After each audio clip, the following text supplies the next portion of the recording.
जय माता दी दोस्तों, आप सभी का आपके अपने channel unique thought by Monika पर बहुत बहुत स्वागत है। आज हम वर्णन करने जा रहे हैं श्री दुर्गा सप्तशती पाठ के अध्याय 7 के बारे में, जिसमें हम जानेंगे चंड और मुंड के वध के बारे में। कौन थे चंड और मुंड, और जब वे हमारी जगत जननी जगदम्बा के पास आए तो हमारी देवी माँ ने उनका क्या हर्ष किया, आखिर क्या परिणाम हुआ उनका।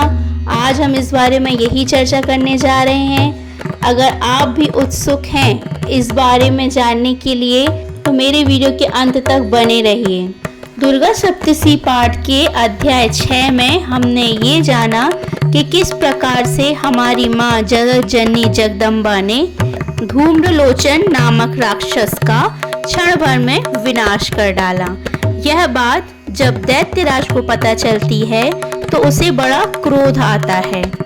तब वह चंड और मुंड से कहता है कि अब तुम जाओ उस देवी के पास और उसे मारकर शीघ्र ही यहाँ मेरे पास ले आओ। आज हम इस अध्याय में जानेंगे कि किस प्रकार चंड और मुंड हमारी देवी माँ के पास जाते हैं और वहाँ पहुँचकर उनका हमारी देवी माँ क्या हाल करती हैं। आज हम इस अध्याय में जानेंगे। अगर आप भी उत्सुक हैं ये जानने के लिए कि क्या होता है जब हमारी माँ के पास पहुँचते हैं चंड और मुंड, तो बने रहिए इस वीडियो के अंतिम तक। आइए जानते हैं और शुरू करते हैं दुर्गा सप्तशती पाठ का अध्याय 7।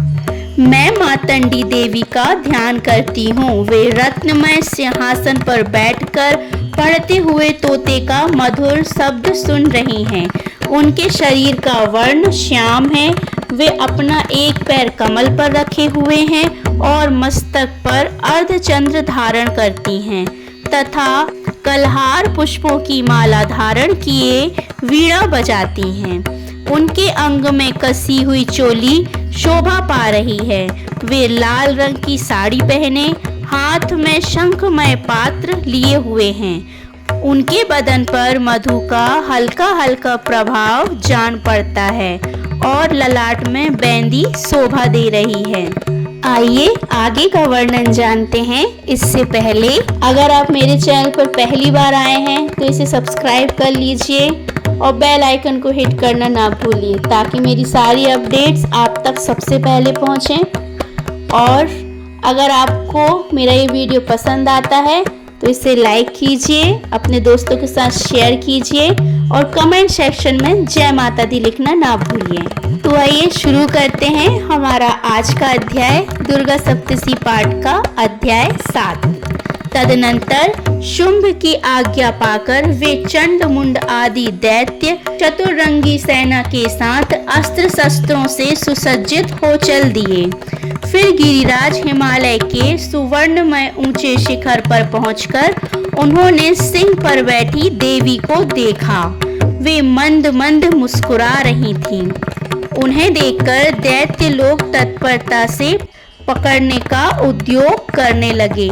किसी ने धनुष तान लिया, किसी ने तलवार संभाली और कुछ लोग देवी के पास आकर खड़े हो गए। तब अंबिका ने उन शत्रुओं के प्रति बड़ा क्रोध किया। उस समय क्रोध के कारण उनका मुख काला पड़ गया, ललाट में भौहें टेढ़ी हो गईं और वहां से तुरंत विकराल मुखी काली प्रकट हुई जो तलवार और पाश लिए हुई थीं।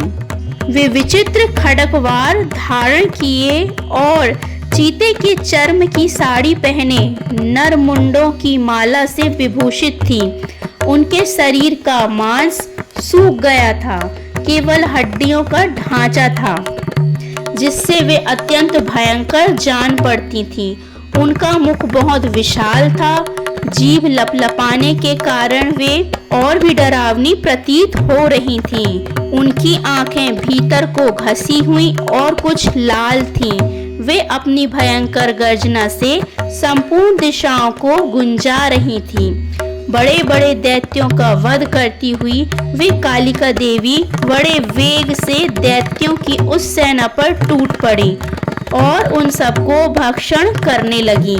वे पार्श्व रक्षकों, अंगुशधारी, महावतों, योद्धाओं और घंटा सहित कितने ही हाथियों को एक ही हाथ से पकड़कर मुंह में डाल लेती थीं।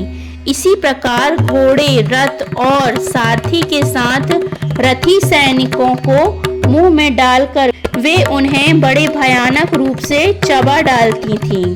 किसी के बाल पकड़ लेती, किसी का गला दबा देती, किसी को पैरों से कुचल डालती और किसी को छाती के धक्के से गिराकर मार डालती थी।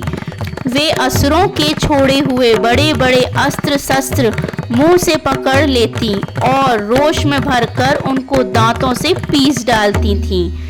काली ने बलवान एवं दुरात्मा दैत्यों की वह सारी सेना रौंद डाली, खा डाली और कितनों को मार भगाया।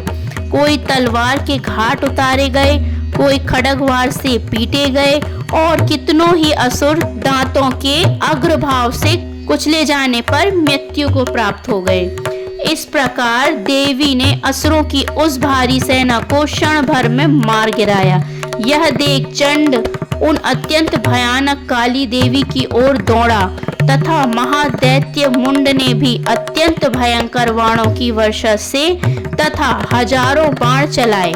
चक्रों से उन भयानक नेत्रों वाली देवी को आच्छादित कर दिया। वे अनेकों चक्र देवी के मुंह में समाते हुए ऐसे जान पड़े मानो सूर्य के बहुतेरे मंडल बादलों के उदर में प्रवेश कर रहे हों। तब भयंकर गर्जना करने वाली काली ने अत्यंत रोष में भरकर विकट अट्टहास किया। उस समय उनके विकराल बदन के भीतर कठिनता से देखे जा सकने वाले दांतों की प्रभाव से वे अत्यंत उज्जवल दिखाई देती थीं। देवी ने बहुत बड़ी तलवार हाथ में ले अहम का उच्चारण करके चंड पर धावा दिया और उसके केश पकड़कर उसी तलवार से उसका मस्तक काट डाला। चंड को मारा गया देख मुंड भी देवी की ओर दौड़ा। तब देवी ने रोष में भरकर उसे भी तलवार से घायल करके धरती पर सुला दिया। महापराक्रमी चंड और मुंड को मारा गया देख मरने से बची हुई बाकी सेना भय से व्याकुल हो चारों ओर भागने लगी।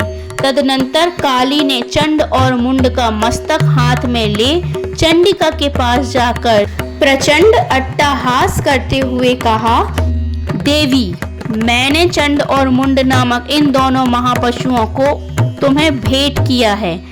अब युद्ध यज्ञ में तुम शुंभ और निशुंभ का स्वयं ही वध करना। यहाँ लाए हुए उन चंड मुंड नामक महादैत्यों को देखकर कल्याणमयी चंडी ने काली से मधुर वाणी में कहा, देवी, तुम चंड और मुंड को लेकर मेरे पास आई हो, इसलिए संसार में चामुंडा के नाम से तुम्हारी ख्याति होगी। तो ये था हमारा दुर्गा सप्तशी पाठ का अध्याय 7। दुर्गा सप्तशी पाठ का अध्याय 7 यहीं पर समाप्त होता है। आज हमने जाना कि चंड और मुंड जब हमारी देवी माँ दुर्गा के पास में आते हैं तो हमारी देवी माँ उनका क्या परिणाम करती हैं, यही आज हमने जाना, इसका वर्णन किया। दुर्गा सप्तशी पाठ के आगे के अध्याय के वर्णन को जानने के लिए बने रहिए मेरे चैनल पर। मिलती हूँ मैं आपसे दुर्गा सप्तशी पाठ के अध्याय 8 में। तब तक के लिए खुश रहिए, अपना ख्याल रखिए, माता रानी का गुणगान करते रहिए। जय माता दी।